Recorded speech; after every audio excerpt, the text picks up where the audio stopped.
রাতের বেলা chia seed ভিজিয়ে রেখেছিলাম।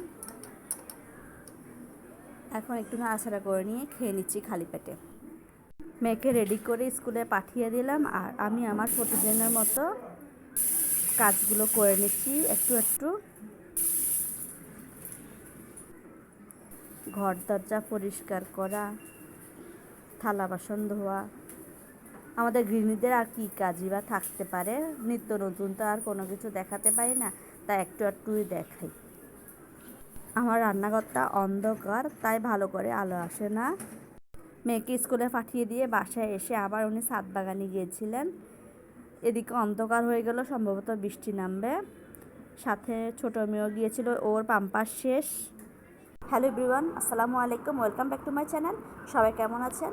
আমি আল্লাহর রহমতে ভালো আছি। মেয়েকে স্কুলে দিতে গিয়ে আসার সময় বাসার জন্য পরোটা সবজি নিয়ে আসলো, তাই আর আজকে বাসায় নাস্তা বানাই নাই, এগুলোই সবাই মিলে খেয়ে নিব। আমি আর মা সবসময় একসাথে খাই, মানে একই প্লেটে খাওয়ার চেষ্টা করি সবসময়। ওদিকে চুলায় একটু চা বসিয়েছিলাম, হয়ে গেছে, মাকে দিয়ে আমিও খেয়ে নিই। ফ্রিজ থেকে মুরগি বের করে ভিজিয়ে রেখেছিলাম, ভিজে গেছে। এর মধ্যে আলুটাও কেটে রেখেছিলাম, দেখুন বড় বড় সাইজ করে কেটেছি। মুরগিটাও ভেজানোর পরে সাইজ মতো কেটে নিলাম। আর এখানে কাঁচামরিচ, পেঁয়াজ, আদা, রসুন বেটে নিলাম। এখন একে একে সব কিছু এখানে অ্যাড করছি। দিয়ে দিচ্ছি লবণ, গুঁড়ামরিচ গুঁড়ো, ঝালটা যার যার পছন্দের মতো, হলুদ গুঁড়ো,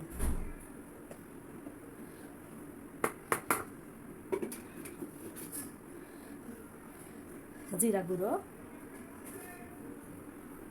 ধনিয়া গুঁড়ো, এলাচ দারচিনি তেজপাতা দিয়ে দিলাম।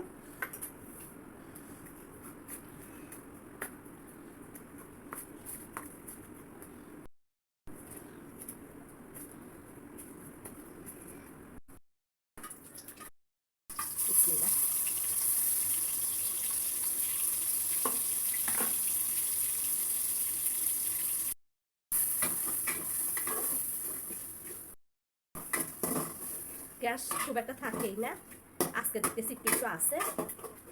অনেক রাতে গ্যাস আছে, অনেকে অবশ্য তখন রান্না করে, তো আমি অবশ্য রান্না করি না। সত্য কথা যেটা, রাত জেগে জেগে কে এত রান্না করবে, ঘুম নষ্ট, আবার সকাল সকাল উঠতে হয়।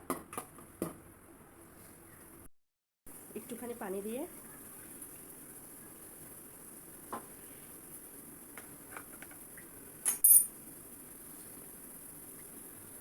চারপাশ সুন্দর করে কুচে নিচ্ছি। বাটিটা শুধু শুধু, যে অনেকে দেখি মশলা সহ এরকম করে বাটি ফেলে দেয়, মানে ফেলে দেয় না, সরি, ধুইতে রেখে দেয়। কেন, এটা আমি বলবো এক ধরনের অপচয়, দ্বিতীয় কষ্ট। তারপর আবার মশলাটা, দুইটা অবশ্য কষ্টই হয়।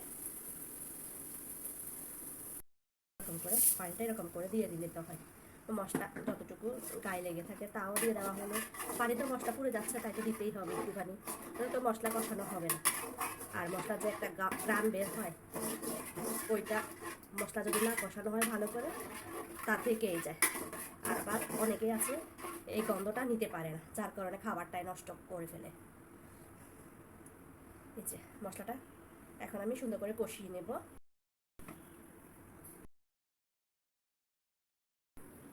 মশলাটা কষাতে কষাতে বাকি কাজগুলো করে নিই।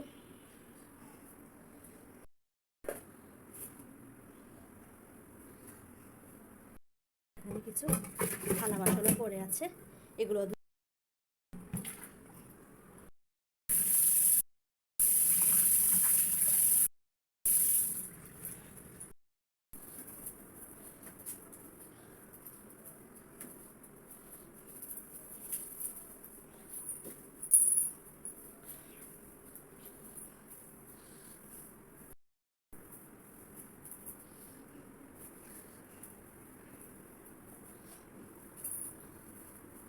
আমার কাছে পরিষ্কার যত করবো ততই আমার কাছে যেন ভালো লাগে।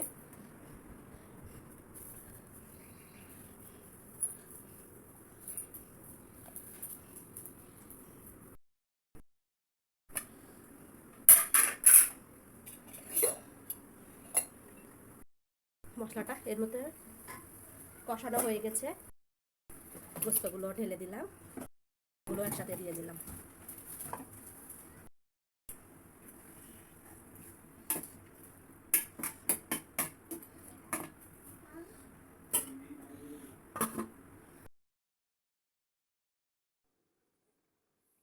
লবণটা চেক করে দেখছি,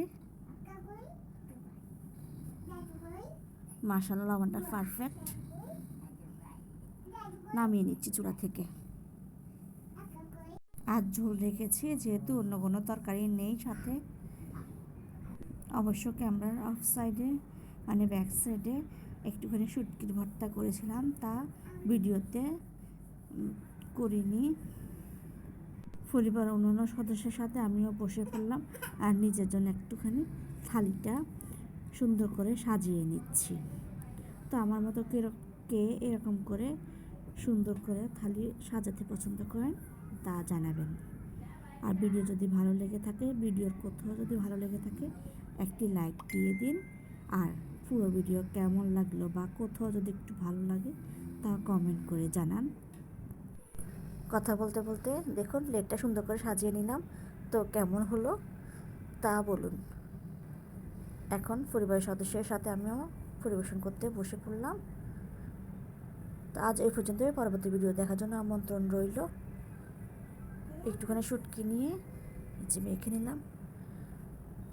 ভালো থাকুন, সুস্থ থাকুন। আসসালামু আলাইকুম। ভিডিওটি দেখার জন্য ধন্যবাদ।